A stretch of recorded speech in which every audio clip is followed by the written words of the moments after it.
Hey everyone, it's been a while since my last video, and for that I apologize. I've decided to tell you all a little about my deconversion from Christianity. Not that I could really consider myself a full Christian at any point, for that I'm thankful. Anyway, when I was young, around 4 or 5 years old, I went to Sunday school at the local Quaker church, or meeting house as they call it. I don't remember everything from back then, but a few things are crystal clear, like the day I got my cat.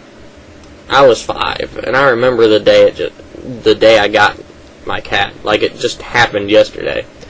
That happened nearly 14 years ago, though. Sorry for the rough voice.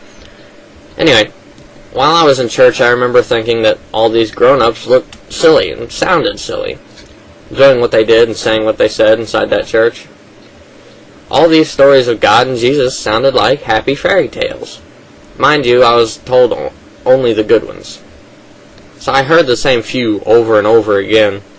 Like Noah's Ark, David and Goliath, and of course the story of Jesus, barring the nasty details about the nails and the ass-kicking he got beforehand.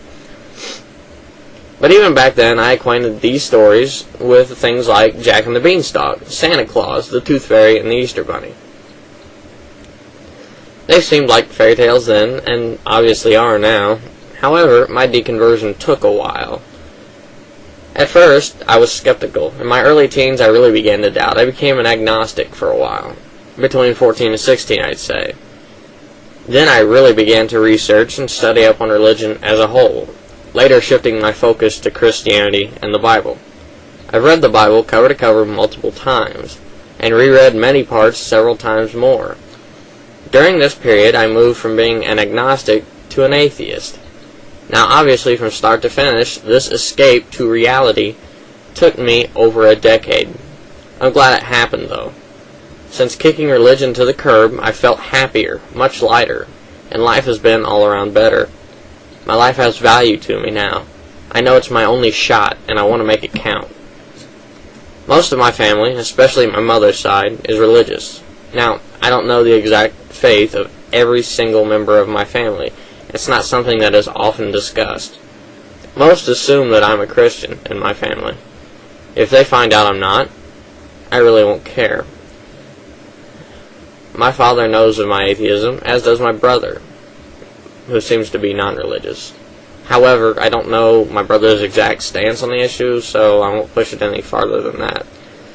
My mother and my sister are most definitely Christians. When I told my mother of my atheism, she simply replied, and I quote, "You can say that, but you know it's not true." Well, here's the newsflash. I do know that I'm an atheist, and I won't be made to feel guilty about it. Sometimes I may come off as a jerk, but I can't really afford to pussyfoot around on this matter. Sure, my atheism has caused some strain between me and most of my family, but I was prepared for that. I know where I can turn to for support. I know who's going to support me no matter what. I love my family, and it disheartens me to see so many suffering under the delusion of Christianity. Now, onto that dumb question I was asked. I was asked the other day by a Christian, face to face, which is brave for most Christians in my area. They like to confront you from a safe distance, like over the telephone or the internet. Anyway, this Christian asked me, and I quote, "Don't you ever regret being an atheist?" Why would they ask me that? I had to stare at this person for like 3 minutes because it blew my mind why they would ask me this. If I regretted it, chances are I wouldn't still be an atheist. Alright, moving past the stupidity, the lack of thought, or the combination of both. Secondly, I find regret to be useless. What has been done is done. I can't change the fact that I did it. So why regret something and feel guilty about it if I can't change the fact that I did it? People move on most of the time. It's part of our nature. Thirdly, why would I regret choosing common sense, reason, and evidence over fairy tales, myths, and superstitions? Unlike the millions that love to be ignorant and believe in the magical sky fairy of the Bible, or the gods and goddesses of other religions, I prefer to be informed and knowledgeable about the world around me. There is no evidence for a god or goddess, only evidence to the contrary. I'm sorry if I can't believe what seems to have never existed in the first place. Give me some factual evidence, and we'll talk about your almighty, invisible, foreskin-obsessed, murderous, childish, and utter asshole of a god. Until then, I will continue to be unapologetic about my atheism. Later.